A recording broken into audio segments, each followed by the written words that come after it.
Well, hello again everyone, and welcome to another tutorial in my series on how to draw iconic movie characters. Before I start, of course, if you could subscribe and also ring that little bell icon. Subscribe, thank you very much. Okay, well, the iconic movie character today is Beetlejuice. Okay, and he is from a horror comedy of the same name. And he was a kind of obnoxious, devious bioexorcist, okay, who was hired by a deceased couple to try and get rid of the people who had moved into their house. Okay, so what I'm going to do is give an idea of the shape of the head, first of all, and it's a kind of egg shape, you know. Let's see, come up the side here and to a slight point at the top, come around and widening to the bottom to a kind of broad base. You see that kind of rough egg shape there? Okay, now from the top of the egg, of course, sprouts all his wild hair. So we can start by doing that along that line. The hair on this side will sprout that way, hair on this side sprout this way, usually. You know, I'll come up and then do a couple of wild curves like that all the way around. Okay, you just keep on going.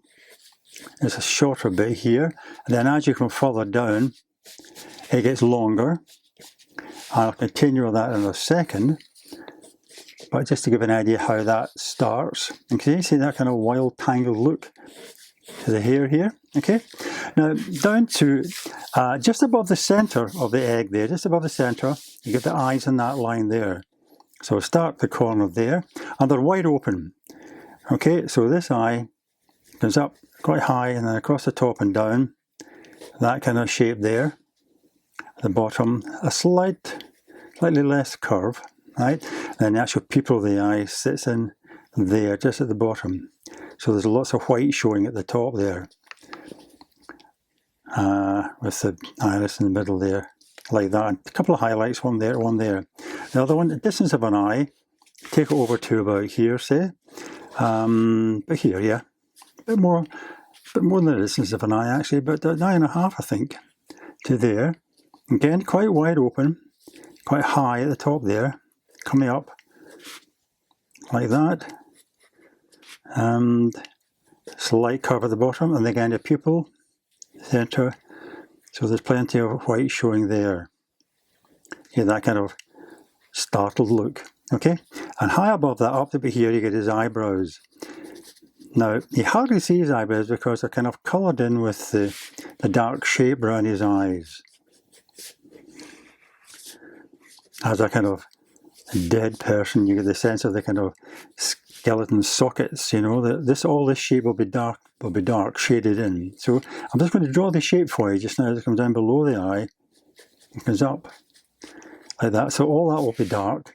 This comes down here, then I get across his cheek, then around towards his cheekbone there, around to that back. All the shape will be dark, okay? A couple of wrinkles coming up the side of his forehead there, and one in the middle, and a bit of a wrinkle there. And his nose come down from there, like that. A little bit of shading because the light's coming from this side. Okay, and you get the kind of bulge of his nose there,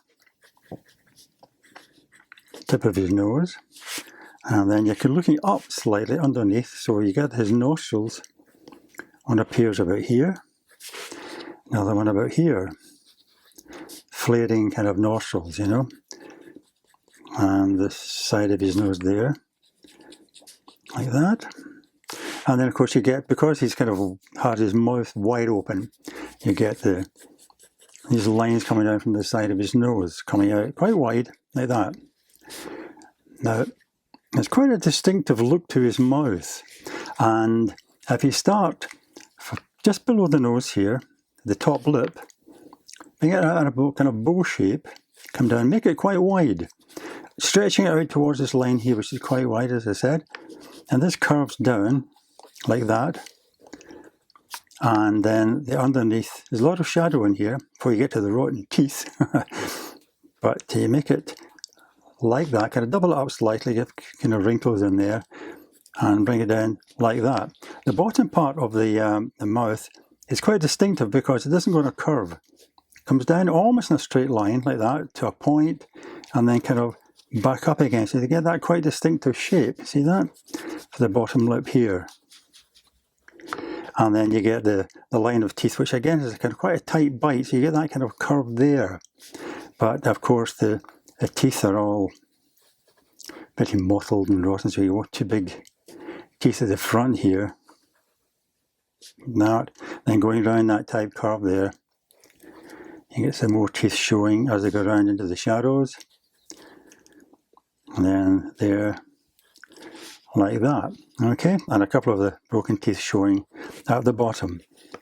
Alright, and you might see a bit of his eye lid up here, like that. Okay, so following the shape down here, we have the shape of the chin, and which comes up like that. So I'm going to put this shape of the forehead in a bit more strongly there, and down the side of his face, and down and out slightly his cheek, as his muscles are pulled out like that, you see, and then down towards there, and his neck appears coming in here, right? So what I want to do is I'm going to carry on with these, the hair, right? Okay, all the way down the side here. As I said, it's longer as it comes down. So I'm going to work on that, and you can have a look and see that when I've finished. Okay, as you can see, I've now put in the hair, the halo of hair around his head there, and it just moved down to the neck, fairly broad neck, you know, comes down like this, and they have the kind of jacket shape coming in there. You don't have to be too precise with the jacket shape, just kind of rough collar, and we'll get some deep shading in there eventually. You'll be shading under his chin. I'm just going to draw the shape, and as I said, because the light's coming in here, a lot of the shading of the shadows will be on this side of his neck, around his Adam's apple there, down into the hollow of his throat. So all this will be dark. And of course he's also got all this kind of growths and horrible stuff in his face, you know, because as I said, he's a deceased person, so it started to rot. You got all this stuff here, along the top of his lip as well, from around there, and up the side of his face, you know, just do the kind of wiggly lines.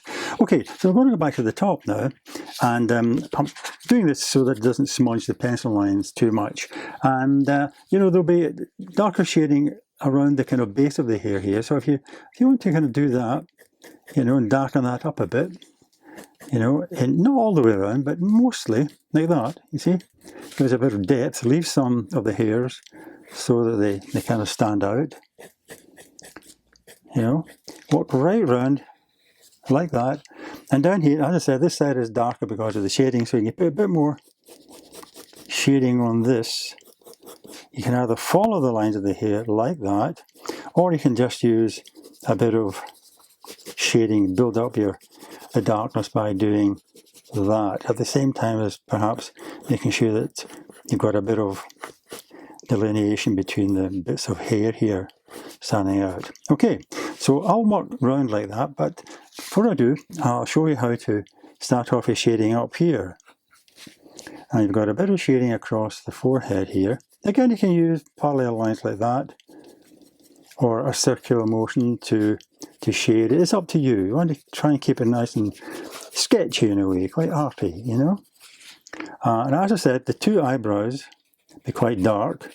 I put it in quite dark just now, but in actual fact, the darkness around his eyes is quite dense too. Before I do that, I'll show you the eyes, very black in the centre, with a bit of highlight there and there, so medium tone in there. So you get that nice kind of sparkled look there about the eye, you know, okay. And then a bit more weight on your pencil for the actual top of the eyelid itself, and underneath. You get that nice staring look, see that? Okay. And then, as I said, the actual shape around the eyes shapes are shaded in dark, so you can, I'm using a 5B pencil by the way, so and I'm using a circular motion like that to fill that in. So you see the effect in a second.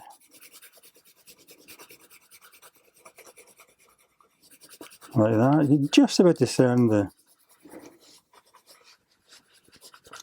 eyebrow there, and maybe a wee bit more weight and pencil to put in the top of the eyelid again. Like that, okay. Right, I'll do that one, and I'll move down the side of the nose, and you can catch up with me then. Right, I've done that one, and I've started the shading down the side of the nose and underneath the nose here. Now moving down to the top lip, a bit of darkness just there in the middle, and you can outline the top lip very slightly, like that, and keep that nice wide shape coming down there, like that. And above his top lip, he's got a kind of either a kind of hairy growth or a bit of rot coming along there like that. So you can use a kind of wiggly line to suggest that, okay? And then his actual top lip coming up, and get a few indentations in it. So it's fuller in the centre there, like that, coming down, right out almost to that line there. Okay, now we have his horrible teeth, all mottled and rotting, coming down like that, and on the other side as well. Okay, and this is all dark in here, so if I just above that, above the teeth rather, and the gums, that's all kind of shaded in, nice and dark, and it fades up into his lip, like that. See that? You get that effect, and then very dark in there,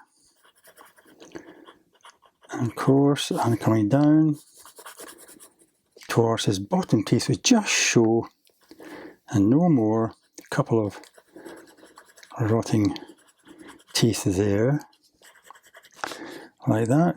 See that effect? And also at that bottom, remember, almost down to a point there, and back up, and then round, a couple of lines on it, coming back up, a bit fatter there, coming up to there. And there's a slight curve, because he's got a slight kind of demonic smile on his face, see that? Like that. And then a bit of shading under the bottom lip there to get that sense of the chin, that kind of circular shape of the chin there. And as I said, you've got this kind of horrible stuff on his face. You could just put a bit more shading coming up there, like that, okay? And as I said, this is going to be shaded in fairly dark under his chin, and then some shading come down onto his neck, and also around here, there's a bit of light being caught, just about a bit of darkness there, and his cheekbone has been caught by the light here.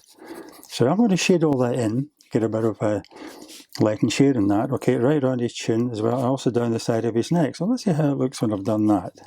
Right, well, it's shaded under the chin and down the side of the neck here, and of course you can just roughly put in the shading on his jacket here, just again very, very quickly, parallel lines to suggest it, like that. Bring them into the neck. It's a nice kind of free, sketchy look to your drawing, like that, okay. A couple of refinements actually, just around this side of the mouth here, there's another line that comes down here that doubles that line up, and then under the eyeball here, just a wee bit of light shading to give it a sense of depth and roundness. Okay, another bit of a horrible rotting stuff around this bit of the neck here. Okay, well, let's have a look at that. Yeah, I think that's not bad. Excellent. So I hope you enjoyed this drawing of Beetlejuice, and I hope you can join me again for another tutorial very soon. But in the meantime, of course, all the best and happy drawing.